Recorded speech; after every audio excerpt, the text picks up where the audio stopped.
Emily and I just played Ada's Dream. This is the latest game from Alley Cat Games. In fact, they just wrapped up their crowdfunding campaign successfully, but you can still late pledge. So if you like what you hear here when we talk about the game, maybe you can look into their campaign. We are going to tell you what the game is doing, kind of our thoughts, and give you an idea of who it's for and maybe who it's not for. Yep.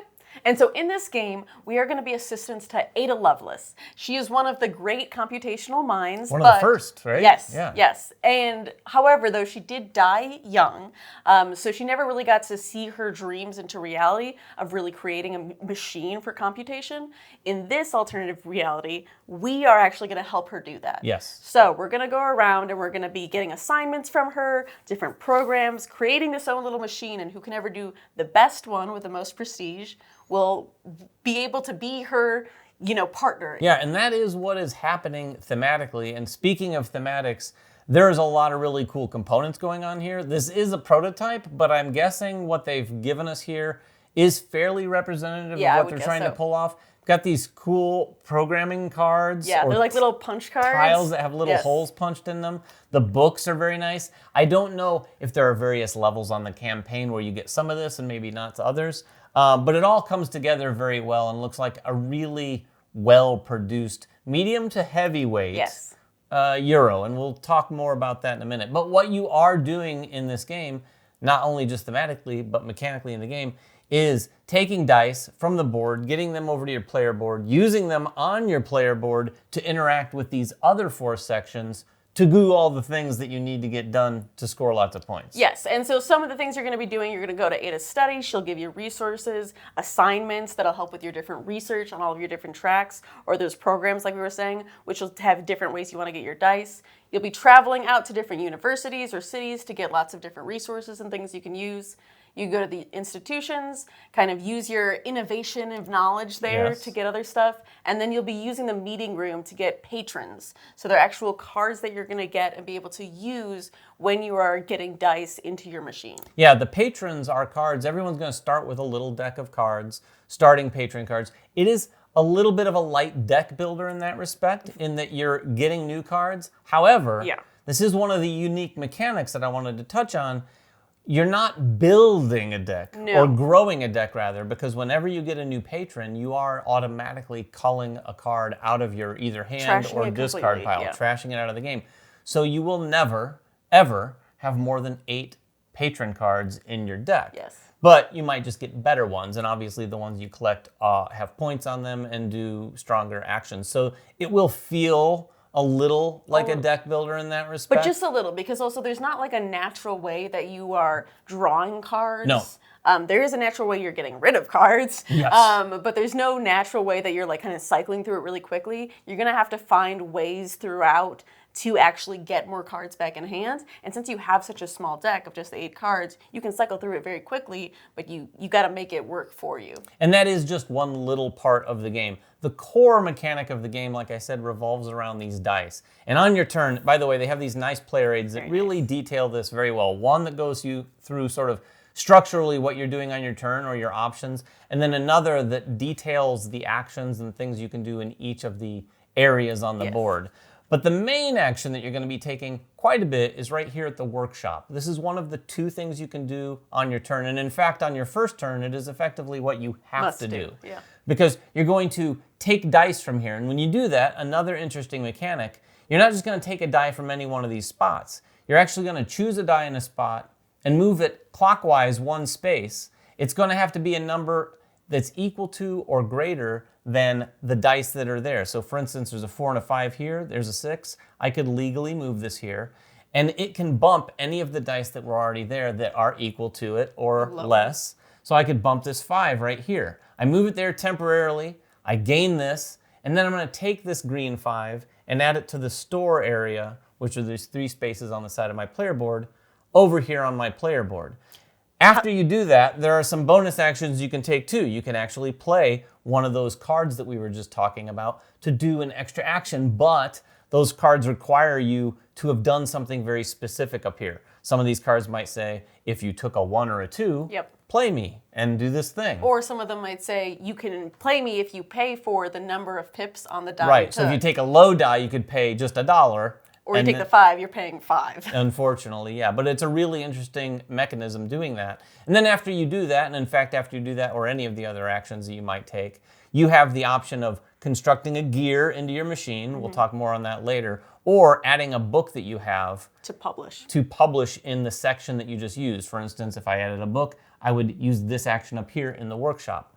That is just one of the options that you have. The other options are going to relate to the other 4 sections. Yeah, and I think that even when you said this, like as you're doing it, there's a lot that's coming into play of like which die you're trying to go for. There's the 4 different colored dice. In the second action you can take, instead of taking from the workshop, you'll move something from your store into your actual machine. And depending on which color you're moving, that is the action you'll be taking. The white dice are wild, so you can use them to go anywhere.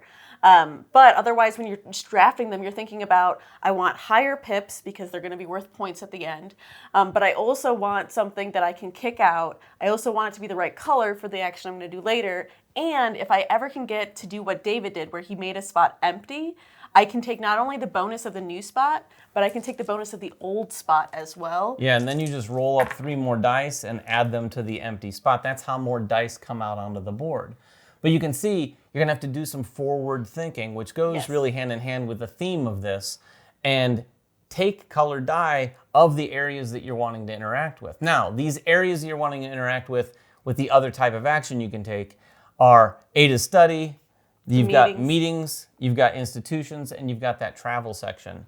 I have a green die right now, so if I were to do something other than go to the workshop again on my next turn, I'm going to be doing the institutions action by moving my green die over and going up here and taking some actions. Now, it's not as simple as all that. There's a lot of things that you have in place or need to have in place to really maximize the efficiency of going to those areas. There's research that you can do in each of those areas so that when you do take that action, you can get more from that action. So for instance, on this one, if you're really far up the research track, you can take one of these bonuses when you're low, but you might even be able to take one of each of the 3 bonuses if you're higher up on that research track. There is a lot going on. And of these 4 sections, I did want to point out, all of these sections I wouldn't say are equal. No. This is a section, for instance, Ada's study. You're not going to play the game without going to Ada's study. I think it would be so hard to play without going here. I think that it forces you a little bit to kind of make sure that you're doing something really well. Like you usually have one where you're like, I want to do this a lot and get my research up, but you also do need to diversify in a way because there's something in each of them that you're going to want at some point in the game. Ada's study, I don't think you could get away with. Right. Ada's study has some really core elements of the game. It has these programming tiles that are going to be endgame scoring that you add around your machine, which can be significant points. Yes. It's got these assignment cards, and these come into play significantly too, because as you take assignment cards, you're going to end up placing them in one of 4 slots at the bottom of your board. And in future turns, whenever you take a die of a certain color, you're going to look down to see how many completed assignments you have of that color. And that's going to help you go up the corresponding research track. Now, there are other ways to do a lot of the things in the game, but this, among a few other places, are some very core ways of doing things in the game. Exactly. I'd say these 2 areas up here are more sort of filled with bonuses of the types of things that you might do here, the types of things that you might do here, but they're kind of all over the place. You need to travel around here and pay money to get to those spaces. Here, you have to basically research level by level or pay sort of more if you want to go higher. And the higher you go up the research, the more different bonuses you'll be able to take. But these bonuses, like I said, let you, for instance, get one of these gears that you'd otherwise have to come down here to Ada's study to get, or maybe even a book. Or a programming tile. The thing too is Ada's study it doesn't have a cost associated with you. It's really just giving you That's things. True. So it's setting you up to do other things later. And even its bonus action of the publish action here is taking one of your gears and putting it on a gear you already have, or one of your tiles, discs, and putting it on when you have somewhere else already. So it's kind of like working in conjunction with the other ones. Yeah, we haven't talked too much about your player board, but the machine side of your board is going to be filled with spaces for dice, and then it's going to have discs all over it in these round spaces where you're going to put gears. By the end of the game, all the players at the table will have 9 dice at the end of the game, I believe, the way it works out. You may have fewer gears than other people, though, for sure. The gears are going to go in between the dice, and that's going to form calculations of points. So for instance, right here, I ultimately had a 4 times 6 plus 2 for points here. Now, speaking of thinking ahead and layers of things that you have to do, that's a lot of points. That is 24, 25, 26 points. However, I was limited to only 25 points by this steam track. There's this whole other track that you can raise in a number of different ways, including here and some of the bonuses around. And that steam track is going to limit the scoring you can do here. The other thing going on with Machine are those programming tiles. Yeah, and the programming tiles say things like all the dice have to be different colors or any values except 1 and 6. So as you're putting them out here, you're thinking like, okay, this one's going to have only odd numbers. All right, so now when I'm drafting things, I'm thinking, do I have what I need to draft to put in this specific row? But even if you get kind of like take the wrong thing or something else doesn't work out, there are ways that you can do dice manipulation.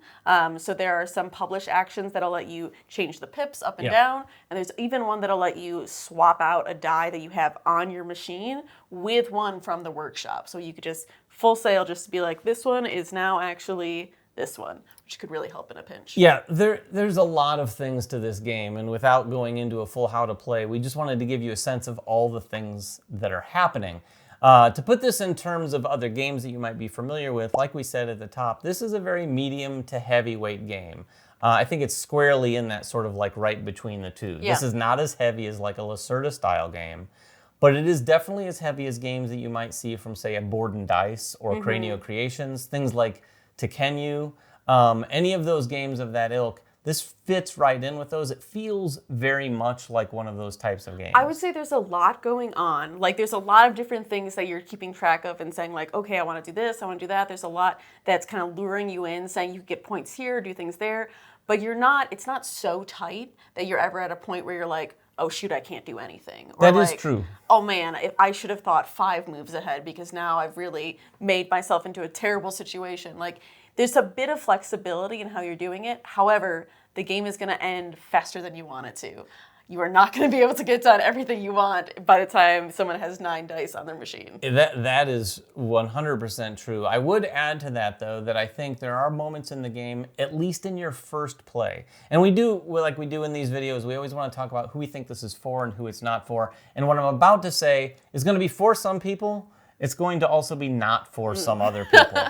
And if you want to feel like you're really successful the first time you play a game, that's probably not going to happen in this game. I would say more than successful, if you want to feel like you've mastered it, right? For sure. If you want to feel like you're like, I got it. I got the main path to success. I know how to do it now. I did not feel that way after this game. And if Emily doesn't feel that way, you're not going to feel that way. Yeah, by the end of our first play, I was still like, what? I mean, I know what I did. Like, none of the moves were like having me stranded, but I'm also kind of like, how I didn't even do any of this. I did a little bit of that, and I like immediately wanted to say like, what would my next strategy be, right? In the next game, how would I do it differently to just try out different stuff? And I will say to that point, I rarely ever feel like I want to do that in a game. When I play a game, I do generally want to feel fairly successful. I don't ever care about mastering it, but I do want to feel like I got it. I didn't get this at first in terms of like really understanding the nuances, but as we played, I started to see it sooner than what I typically do. And I often play these kind of games with Emily or with Emily and Ryan, and Emily and Ryan see it very quickly. So to suggest that Emily didn't even see it quite at first, I really don't think anyone's gonna like, oh, I get it. Boom, boom. You're really going to get a game under your belt and then go, okay, let's play this again because I think I want to do something differently. And to the point you made about not feeling stuck, I would agree that you never feel stuck in a really bad way. With that said, towards the end of the game, I did realize there are certain things that you may want to do or wish you could do before the end of the game that you'll realize just aren't possible anymore. Yeah. And it makes you feel like, okay, the next game I'll think about that further in advance and take what I need to take to make it happen, because I was trying to get my Steam track up. Right. So that, because I had one here that was going to score me 36 minus 1, 35 points. But again, my Steam track limited that to 25 points. So I effectively lost 10 points there. And I couldn't get my Steam track up because I'd already taken all the dice that I was going to take. Right. Or I couldn't take dice and I didn't have the book in order to raise my steam there. Yeah. So if you need a book, you're going to have to take a whole turn to go do something else. Yes. And then you've wasted your turn. So then if you even go back there and get a die, you might spend that book. But I needed more time in order to maximize That's going to be the most limiting factor, is the fact that you're not going to have enough turns to do everything you want. Yeah. But on each turn, you are doing quite a lot. So it's never feeling like, okay, and on my turn, I get a gear. That's it. Your turn. It's like, on my turn, I'm going to move a die, do all the stuff here, and then I can either publish or get a gear. So every turn, I'm doing a lot. But by the end of the game, you're realizing, oh, shoot, I only have 2 spaces left. That means I only have 2 more dice to put down. And there's 20 things I want to do still left to do. Yeah, the turns can be pretty cascading and very fulfilling in and of themselves. Now, we did play this at 2-player. Haven't played it at 4-player, but I would guess that it's possible that there may be some downtime between your turns in a 4-player game, because some of the turns, like you said, you're never just going, I'll do this. Yeah. And you're done. Everything you do starts with something, leads to something, and leads to something more. And then you may go over here and do a number of different things. I remember one of my turns, David, you were like, wait, what just happened? I did. And I was remember. like, I did this, and then that did this, and then I got a bonus from here, and then my assignment cards put me up there. It has so many opportunities to trigger things like you said, using your assignment cards moves you up here. That might trigger something. Yeah. Using these cards here at the end of taking an action really can make things happen, because some of these have full-on actions that you would otherwise take. Yes, exactly. So they can really spill into some big turns, which feels great, but just a warning, my hunch is that at 4 players with a certain type of player, things might slow down to the point where you're waiting a little while before your turn. And in addition to the Euro stuff that we're doing on the board here, you're really also thinking about your own machine. Yeah. And it has its own little puzzle there too. That's really like coaxing you in each time, because you're like, hey, I want to make sure I can get the highest number here. And like you said, it is limited by Steam, but you're still thinking, each of these spots I don't put a gear in is going to be negative 2 points at the end. So it's always redirecting your focus back to here and being like, you have to still build gears, you have to put your dice here, and you have to really think about the placement of what you're putting on. Yeah, I would say that if you enjoy a satisfying puzzle, particularly as it relates to how you're going to score your points. Now, there are other areas and plenty of other things where you might score some points in this game. You're going to score some points in each of these areas at the end of the game. But the main points that most players are going to be focused on all throughout are the ones on their player boards, building those dice and gear combinations for those calculations. Also, though, getting these programming tiles like we talked about. Can be huge. They can add a lot. I mean, I think our scores, you won, what, 110? 111. 111 to 104 or 105. So it was a close game, but 50 of my points came from my dice and gears. That's true. Straight up. And that was just 2 rows, one row, one column. And then not quite 50, but quite a few other points. I think, I want to say 30 to 40 points came from my programming tiles. And that even includes the fact that I had 2 programming tiles that completely countered each other. You want to make sure and not do that. I have a programming title in a row that says all values less than 4, and one in a column that says all values larger than 3. Oh my God, David. So that means there's going to be one intersecting dice that just doesn't work for one of these. But I took this one that was 12 points, and at the time, when you put these in, you also get a bonus. Yes. I really wanted that bonus, so I put it there knowing that I was going to negate these points, but I got higher points from it. But it's a really interesting puzzle, so to my point, if you like that sort of puzzle, there's a lot of interesting things to build there. I think there's a lot of puzzle in all of it, honestly. It's just like, this is a puzzle, and you can see the math right away. And then there's puzzles of like, ooh, but in here I could go all the way up and get more points. If I get to the top of that, I can make my assignments worth points. There's like little ways all throughout it. And then it kind of just leaves you with this feeling of like, that's a lot. Like, what do I want to do? Like, it's almost like it does feel like you're building this like intricate machine, because it's like, I could go here and do this, I could go here and do this, and then at the end, somehow all these points will work together to hopefully build the best prototype. Yeah, there's often a lot of ways to find some alternative ways of getting things done, particularly up here. Yeah. I mean, in our game, Emily didn't really explore this. Almost none. And I didn't touch this You once. literally didn't. Like, it was nothing I did. I do think those are the 2 areas where that might happen with players. I think the only other area we didn't really dive into too much was this, which I think could be an unsung area, because this is where you can get a lot of cards. This allows you to, again, get rid of some cards out of your hand. So I do think this, I don't know, we never triggered these, but No, we didn't. does that actually reduce from 8 cards to lower? No. But it's going to let you play those cards for free. So instead of needing the cost for them, you're just playing more of them. Getting more actions. Yes, exactly. Oh, that is pretty big. Yeah, I mean, I think there's a path to victory in all of it. So once you're done with it, like you said, you're not going to feel like you mastered the game after one play. You're going to feel like there's still more to explore here, right? Like, Yeah, and you might do things pretty differently. Trying to research and figure out what's going on. So that is Ada's Dream. If you have any questions at all about it, please make them in the comments below. We'll get down there and answer whatever we possibly can. Until next time, though, make sure everyone has fun at the table, and we'll see you then.